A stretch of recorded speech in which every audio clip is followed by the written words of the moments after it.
എല്ലാവർക്കും നമസ്കാരം. Welcome back to our channel. ഇന്ന് നമ്മൾ ഡിസ്കസ് ചെയ്യുന്നത് പുതിയൊരു ടോപ്പിക്കാണ് ബിഹേവിയർ. രക്ഷിതാക്കൾ ഏറെ അറിയാൻ ആഗ്രഹിക്കുന്ന ഒരു കാര്യമാണ് കുട്ടികളിലെ സ്വഭാവ രൂപീകരണം അഥവാ ബിഹേവിയർ മോഡിഫിക്കേഷൻ ഇൻ ചിൽഡ്രൻ.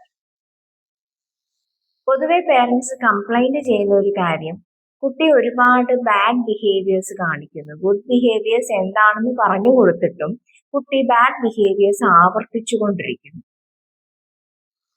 ഇവിടെയാണ് സ്വഭാവ രൂപീകരണത്തിന്റെ ആവശ്യകത. പക്ഷേ സ്വഭാവ രൂപീകരണം എങ്ങനെ ചെയ്യാം എന്നുള്ളത് നമ്മൾ മനസ്സിലാക്കുന്നതിന് മുന്നോടിയായി എന്താണ് ബിഹേവിയർ എന്നതും എങ്ങനെയാണ് ബിഹേവിയർ ഡെവലപ്പ് ആകുന്നത് എന്നതും മനസ്സിലാക്കേണ്ടതായിട്ടുണ്ട്. ശരിക്കും ഒരു കുഞ്ഞ് ജനിക്കുമ്പോൾ വളരെ ചുരുക്കം ഇന്നേറ്റ് ആയിട്ടുള്ള ബിഹേവിയേഴ്സ് മാത്രമേ ഉണ്ടാവുകയുള്ളൂ. അത് ആ കുഞ്ഞിന്റെ സർവൈവലിന് സഹായിക്കുന്ന ബിഹേവിയേഴ്സ് ആയിരിക്കും. അത്തരം ഇന്നേറ്റ് ആയിട്ടുള്ള ബിഹേവിയേഴ്സിനെയാണ് നമ്മൾ റിഫ്ലെക്സസ് എന്ന് പറയുന്നത്. റൂട്ടിംഗ് റിഫ്ലെക്സ്, സക്കിംഗ് റിഫ്ലെക്സ്, ഇതെല്ലാം അത്തരത്തിലുള്ള ഇന്നേറ്റ് ആയിട്ടുള്ള കുഞ്ഞിന്റെ സർവൈവലിന് സഹായിക്കുന്ന ഇന്നേറ്റ് ആയിട്ടുള്ള ബിഹേവിയേഴ്സ് ആണ്, അല്ലെങ്കിൽ റിഫ്ലെക്സസ് ആണ്. ഇതല്ലാതെ പിന്നീടുള്ള എല്ലാ മേജർ ആയിട്ടുള്ള എല്ലാ ബിഹേവിയേഴ്സും കുഞ്ഞ് തന്റെ എക്സ്റ്റേണൽ എൻവയോൺമെന്റിൽ നിന്ന് ലേൺ ചെയ്തെടുക്കുന്നതാണ്. വളരെ ചുരുക്കം ബിഹേവിയേഴ്സ് ഹാബിറ്ററി ആയിട്ട് കിട്ടുന്നതുമുണ്ട്. അതും ഒഴിച്ചു കഴിഞ്ഞാൽ മേജർ ആയിട്ടുള്ള എല്ലാ ബിഹേവിയേഴ്സും കുട്ടി തന്റെ എക്സ്റ്റേണൽ എൻവയോൺമെന്റുമായിട്ടുള്ള ഇന്ററാക്ഷനിൽ നിന്ന് പഠിച്ചെടുക്കുന്നതാണ്. ഓക്കെ, ബിഹേവിയർ എന്താന്ന് ചോദിച്ചു കഴിഞ്ഞാൽ ഒരു ഇവന്റിനോടുള്ള, ഒരു എക്സ്റ്റേണൽ അല്ലെങ്കിൽ ഇന്റേണൽ ആയിട്ടുള്ള ഇവന്റിനോടുള്ള ഒരു ആക്ഷൻ ആണ് ബിഹേവിയർ എന്ന് പറയുന്നത്. ഇത് ഉദാഹരണത്തിലൂടെ വ്യക്തമാക്കി തരാം.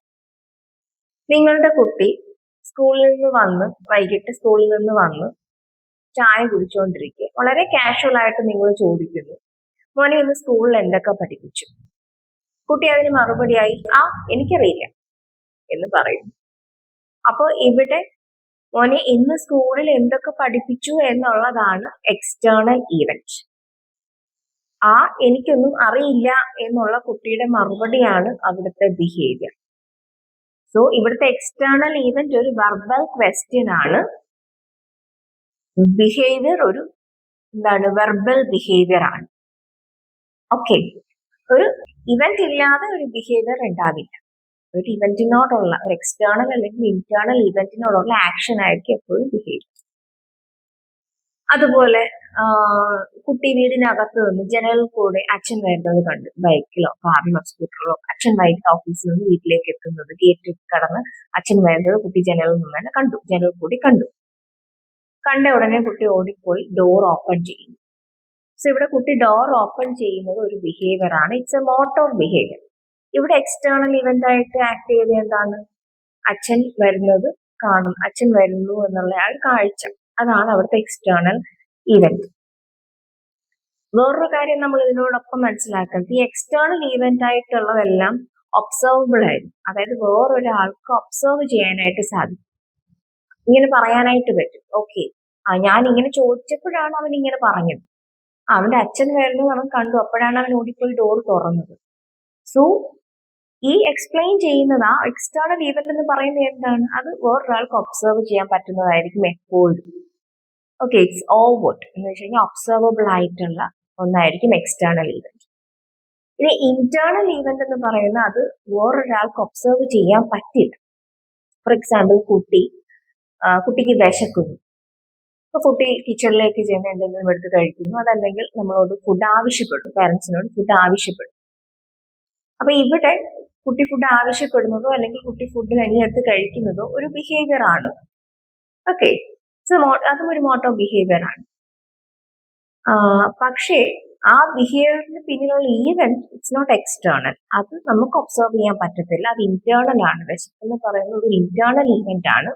അത് കുട്ടി പറയാത്തിടത്തോളം കാലം നമുക്ക് മനസ്സിലാക്കാനായിട്ട് പറ്റില്ല. ഓക്കെ, അപ്പൊ ഇങ്ങനെ എക്സ്റ്റേണൽ ഈവന്റ്സും ഉണ്ട്, ഇന്റേണൽ ഈവന്റ്സും ഉണ്ട്. ഇത്തരത്തിലുള്ള എക്സ്റ്റേണൽ ആൻഡ് ഇന്റേണൽ ഈവന്റ്സിനോടുള്ള ഒരു ആക്ഷൻ ആയിരിക്കും എപ്പോഴും ബിഹേവിയർ എന്ന് പറയുന്നത്.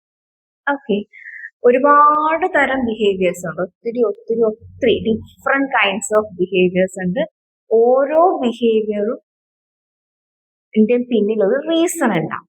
ഓക്കെ, എല്ലാ ബിഹേവിയറിന് പിന്നിലും ഒരു റീസണും ഉണ്ടാവും. സോ ഇതെല്ലാം തന്നെ ഞാൻ ഈ പറഞ്ഞ ഒത്തിരി ബിഹേവിയർ ഉണ്ടെന്ന് പറഞ്ഞ ബിഹേവിയേഴ്സ് എല്ലാം തന്നെ കുട്ടി എക്സ്റ്റേണൽ എൻവയോൺമെന്റുമായിട്ടുള്ള ഇന്ററാക്ഷനിലൂടെ ലേൺ ചെയ്യുന്നതാണ്, പഠിച്ചെടുക്കുന്നതാണ്. സോ എന്തൊക്കെയാണ് ഈ വിവിധ തരം ബിഹേവിയേഴ്സ് എന്നും അതൊക്കെ നമുക്ക് എങ്ങനെ മാനേജ് ചെയ്യാമെന്നുള്ളതും എങ്ങനെ ബിഹേവിയേഴ്സ് മോഡിഫൈ ചെയ്യാമെന്നും ഷേപ്പ് ചെയ്യാമെന്നും ഒക്കെ ഉള്ളതൊക്കെ നമുക്ക് തുടർന്നുള്ള വീഡിയോസിൽ ചർച്ച ചെയ്യാം. ഇന്നത്തെ വീഡിയോയിൽ നമ്മൾ ഇത് മാത്രമേ ഉദ്ദേശിച്ചിട്ടുള്ളൂ. എന്താണ് ബിഹേവിയർ, എങ്ങനെയാണ് ബിഹേവിയർ ഡെവലപ്പ് ചെയ്യുന്നു എന്നുള്ളത്. ഓക്കെ, ആൻഡ് ഈ ഒരു എക്സ്റ്റേണൽ ആൻഡ് ഇന്റേണൽ ഇവന്റ്സ് ഇതാണ് ഇതിന്റെ ബേസ്. ബിഹേവിയർ മോഡിഫിക്കേഷനിലേക്ക് കടക്കുന്നതിന് മുന്നേ നമ്മൾ വ്യക്തമായിട്ട് അറിഞ്ഞിരിക്കേണ്ട ഒരു കാര്യം, അടിസ്ഥാനമായിട്ടുള്ള ഒരു കാര്യമാണ് ഇത്. ഓക്കെ, സോ ബിഹേവിയർ മോഡിഫിക്കേഷൻ ചെയ്യണം എന്നുണ്ടെങ്കിൽ നിങ്ങൾ ആദ്യം ബിഹേവിയർ എന്താണെന്ന് അറിയണം. അത് നമ്മളിപ്പോൾ മനസ്സിലാക്കി. സോ ഈ ബിഹേവിയറിന് പിന്നിൽ എന്തെങ്കിലും ഒരു ഇവന്റ് ഉണ്ടാകും, അതും അറിഞ്ഞിരിക്കേണ്ട ഒരു കാര്യമാണ്. എക്സ്റ്റേണൽ ആയിട്ടുള്ള ഈവൻറ്റ്സ് മാത്രമേ എപ്പോഴും നമുക്ക് ബിഹേവിയർ മോഡിഫിക്കേഷനിൽ ഫോക്കസ് ചെയ്യാൻ പറ്റത്തുള്ളൂ.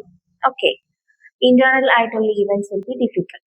സോ എക്സ്റ്റേണൽ ഈവന്റ് ആണ് എപ്പോഴും ബിഹേവിയർ മോഡിഫിക്കേഷൻ അല്ലെങ്കിൽ അപ്ലൈഡ് ബിഹേവിയർ അനാലിസിസിന്റെ ഫോക്കസ് എന്ന് പറയുന്നത്. ആൻഡ് അതർ തിങ് ഈസ് എന്ത് കൈൻഡ് ഓഫ് ബിഹേവിയർ ആണത്, ആൻഡ് ആ ബിഹേവിയറിന്റെ റീസൺ എന്താണ്, അല്ലെങ്കിൽ പർപ്പസ് എന്താണ്, ഇതൊക്കെ നമ്മൾ തുടർന്നുള്ള വീഡിയോസിൽ ഡിസ്കസ് ചെയ്യും. അത് അറിഞ്ഞതിന് ശേഷമാണ് നമ്മൾ ശരിക്കും ബിഹേവിയർ മോഡിഫിക്കേഷൻ ടെക്നിക്സിലേക്കൊക്കെ നമുക്ക് കടക്കാനായിട്ട് സാധിക്കുകയുള്ളൂ. സോ ഈ വീഡിയോ നിങ്ങൾ കംപ്ലീറ്റ് ആയിട്ട് കേൾക്കുക ആൻഡ് മറ്റുള്ള പേരൻസിലേക്ക് ഷെയർ ചെയ്യുക. ആൻഡ് തുടർന്നുള്ള വീഡിയോസ് കേൾക്കാനായിട്ട് നമ്മൾ ഈ വീഡിയോ ലൈക്ക് ചെയ്യുക, കമന്റ് ചെയ്യുക, സംശയങ്ങളും സജഷൻസും ഒക്കെ കമന്റ് ചെയ്യാം. ചാനൽ സബ്സ്ക്രൈബ് ചെയ്യാത്തവരാണെങ്കിൽ നിങ്ങൾക്ക് സബ്സ്ക്രൈബും ചെയ്യാം, എന്നാലേ തുടർന്നുള്ള വീഡിയോസ് നിങ്ങൾക്ക് അറിയാനായിട്ട് സാധിക്കും. Thank you.